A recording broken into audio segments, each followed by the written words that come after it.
morning, I'm Paula from Chic Emporium, and today we are going to redo an old project. Now I hate this. I did this, God, it must be a couple of years ago, and I put some fabric on the top and I was trying to make it funky and it didn't work, and it's been banging around my shed for ages and I hate it. And I want to change it, and I feel like it needs to change the shape. It's too square.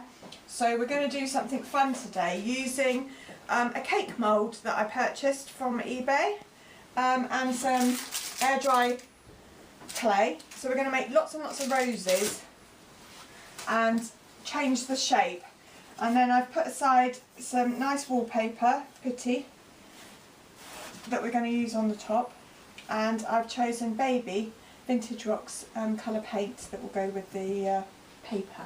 So the first thing we've got to do is get cracking in making loads and loads of little roses with the clay. So once we're on our way, I'll come back to you and show you where we're at.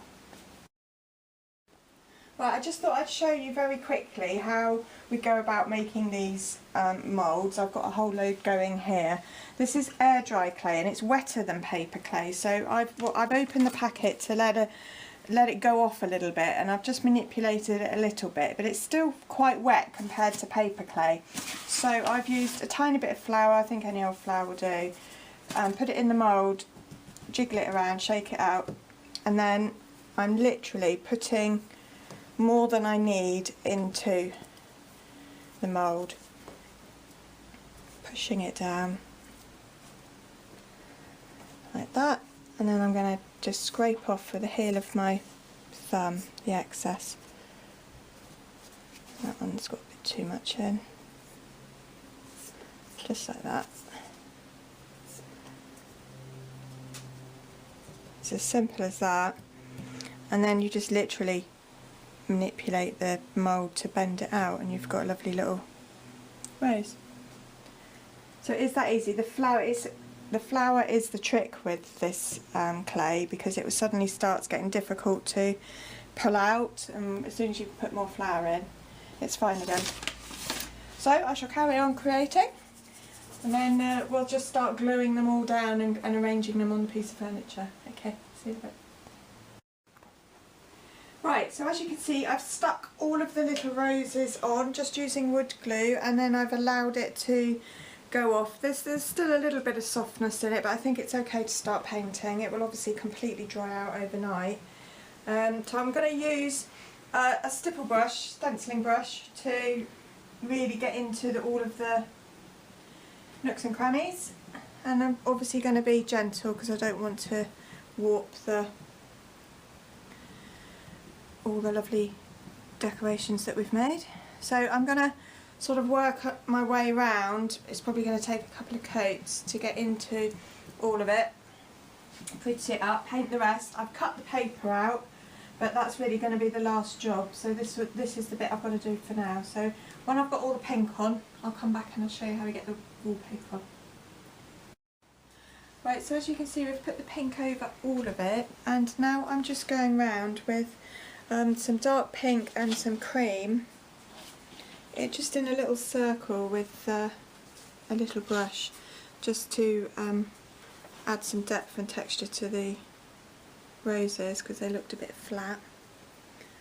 So I'm going to carry on working my way around with this, and then we'll move on to the next stage. Right, so I've now stuck the paper that we'd earmarked for it down. I just used some PVA glue, spread it all over, and then have pushed the paper down. And the last job of the day is back to my Rub and Buff. Some of you have asked what the product is. I've got this from Amazon, and there's a gold one as you can see, and I wasn't sure whether I wanted gold or silver, but at the moment I'm just using silver. It's like a very neat metallic paint, but I guess it's waxy because you can buff it up. But I just use my finger to, so I'm hardly using any.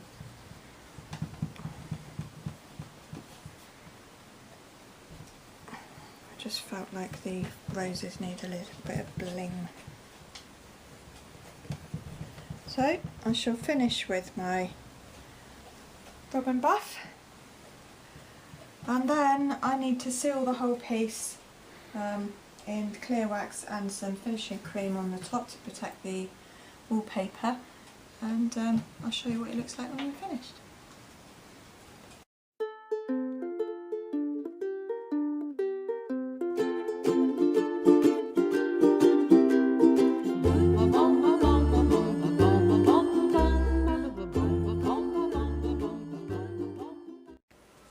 Right, so it's all finished and it's looking rather glamorous compared to what it did look. I've finished it off in the end with a very healthy coat of gloss finishing cream, and it's given it a nice shine.